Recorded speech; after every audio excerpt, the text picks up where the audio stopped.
እውነት ቤተሰብ ቢቆጣችሁ አሪፍ ነው ባይነኝ። እንዴ ቤተሰብ ቢቆጣችሁ ማለት ነው የሩታም ይሁን ያብርሽም በቃ ሁለቱም ተቆጥተው ከአብርሽና ከሩታ መሀል ያሉትን ውልቅ አርጎ አስወጥተው ትዳራችሁ እንዲመሩ ከዚህ በኋላ በመሀላቸው ምንም እንዳይፈጠር ቢያረጉ ቤተሰብ አሪፍ ነው ብዬ አስባለሁ።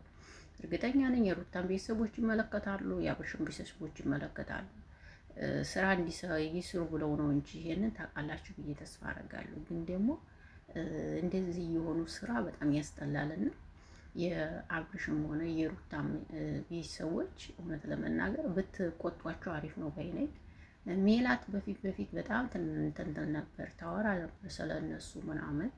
ነገር ግን አሁን ላይ ትታለች። ምክንያቱም የተወችበት ምክንያት ምንድን ነው? በቃ ሰው እሷን የሆነ ነገር መታ እውነት ስትናገር ሰው በጣም እንትን ይላታል፣ ይቆጣታል ምናምን ስለሚቆጣት የሆነ ነገር በቃ ያስደነግጧታል። ስለሚያስደነግጧት ሜላት ተወች ማለት ነው። ሜላት ስታወራ ነጭ ነጩን ነው የምታወራው። ትክክለኛ ነገር ነው ይዛ የምትመጣ የምታወራ።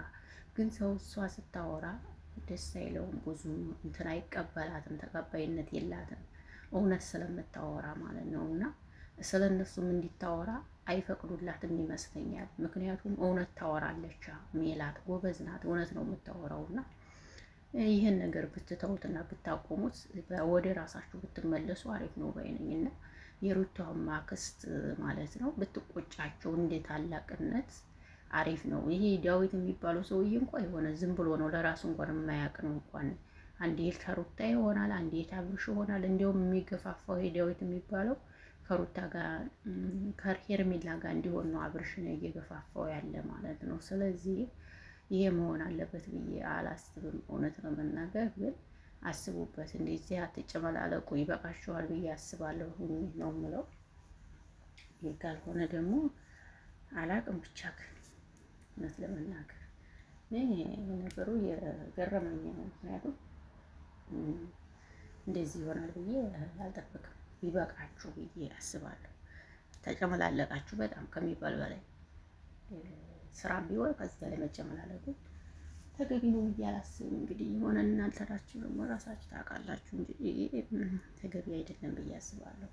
ቢበቃችሁ አሪፍ ነው፣ ቢበቃችሁ ጥሩ ነው። ለተመልካች ክብር ቢኖራችሁ በጣም የተመረጠ ነው ብዬ አስባለሁ ማለት ነው። እና እናንተስ ምን ትላላችሁ ጋይስ? ምን ታስባላችሁ? የኔ ሀሳብ ይሄ ነው። እናንተ ሀሳብ ምንድን ነው? ቢታረቁና አብረው ቢሆኑ በቃ ቤተሰብ ቢገባበት ባይነኝ። እንዴ ልጃቸውን ቢያሳድጉ እነኝ እያሉ ይሄ ልጅ እኮ ነገ ሲያድግ ቪዲዮአቸውን ዙሮ ያያል። ይሄን እንዳትተውት ማለት ነው። የብሬ ነው የማወራው።